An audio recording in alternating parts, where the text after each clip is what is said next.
What's up? Welcome back to Nowstalgia. Dave here with a review of James Blake's seventh album, Trying Times. James Blake, the avant-garde, alternate pop, R&B producer, super producer, collaborator to the stars. People know him. He's long established at this point. When James Blake first came up in the early 2010s, first got that real recognition with Overgrown in the early projects, his style of production and his artistry as someone singing over that style of production was very novel. That was very new.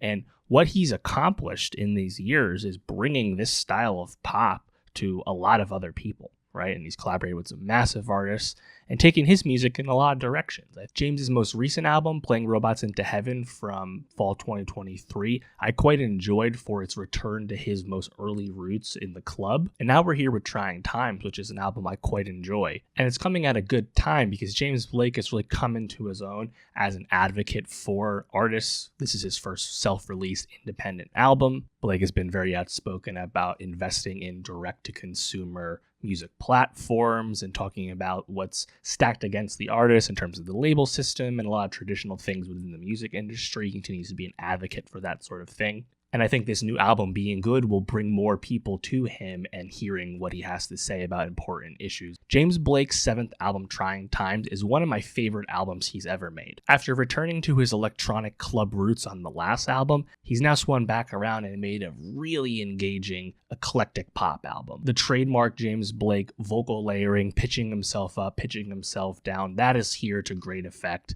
Interesting, layered, changing beats throughout the album. You really never get bored listening to this. To me, this is like a quintessential James Blake sound. There's just a lot of cool production flair throughout this record. James Blake remains one of the most unpredictable music figures within pop, and it's great that he continues to contribute such interesting music to his own work as well as all the other famous collaborators he continues to work with. I really loved his new song, Death of Love, specifically the vocals from James on that one. I love Doesn't Just Happen with that awesome Dave feature. There's really no song I didn't like. And I like the last James Blake album quite a bit, but I think I like this one even more. And I think this one is definitely up there in terms of my overall favorite James Blake album. And he's done a lot sound-wise, sonic-wise, accomplished a lot with his music, so there's definitely different tastes and preferences. But in terms of what I like from James Blake, this is really what I'm talking about. Jumping into the tracks, walkout music. I love those orchestral, vibey synths. I'm not sure if they're actually strings, but they sound great. The vocal back and forth, that was so awesome. This energetic, glitchy beat, super cool. Death of Love, as I said, I love the zip. I love the pace of James's vocals in those verses. That moodiness, it's like it's familiar for James Blake music, but it sounds really cool. The bass drum, the humming background vocals, great track. One of my favorite James Blake songs in some time. I Had a Dream. Beats a bit more uplifting, kind of like a floaty, like swelling up and down and stuff. Definitely a bit of a shift, I guess, for me. Trying Times, the title track, steady snare tempo.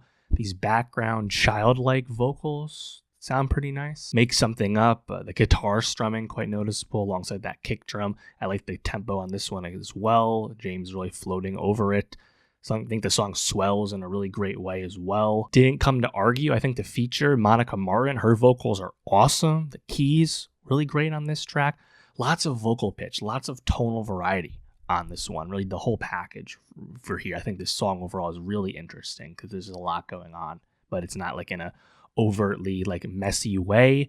Versus I think later on in the track list, Days Go By, the glitchy undertone to this beat, really great. I think James' vocals are really pitched up quite noticeably, and the song flips in a cool way halfway through. Again, these songs always keep you on your toes. The music is always interesting and engaging. Doesn't Just Happen. I mean, this song, it starts off, nice bass drum and strings right away, and then the beat eventually drops into a Dave feature. Like Dave is the first vocals you hear on this, and he does a whole guest verse before you hear James Blake. I think the Dave verse is straight gas. I love the wordplay of the had work done. That part sounds awesome. James and Dave worked together before, but I think they were, two peas in a pod on this song. It sounds dope. Obsession. This is definitely like a come down interlude after the heat with Dave. Rest of Your Life. Slow start. It was starting to lose me. Then the beat gradually picks up. The bass starts thumping. Kind of reminded me of like a tempo rise that you'd hear from someone like Fred again. James's English contemporary. The beat honestly became really dope. There's cool effects galore everywhere. Awesome track, awesome beat. Through the Hard Wire, a lot of vocal effects again. This one's probably a bit too messy for me. This one's maybe not all the way there. I think the last two tracks, Feel It Again, it's quieter. It's definitely more somber, like mood-wise, vocal-wise. And the last song, just a little higher. Strings are nice, and it's about as ballady as James Blake can really get. So, Trying Times, James Blake, 7th album. I love it. There's so much cool stuff here. Let me know what you think of this album from James Blake. If you've listened to him a long time, you've heard his music. What do you think of this in context with the rest of his discography? Because he's done a lot of different things at this point. Let me know what you think. And for more music reviews, subscribe. And I'll see you next time.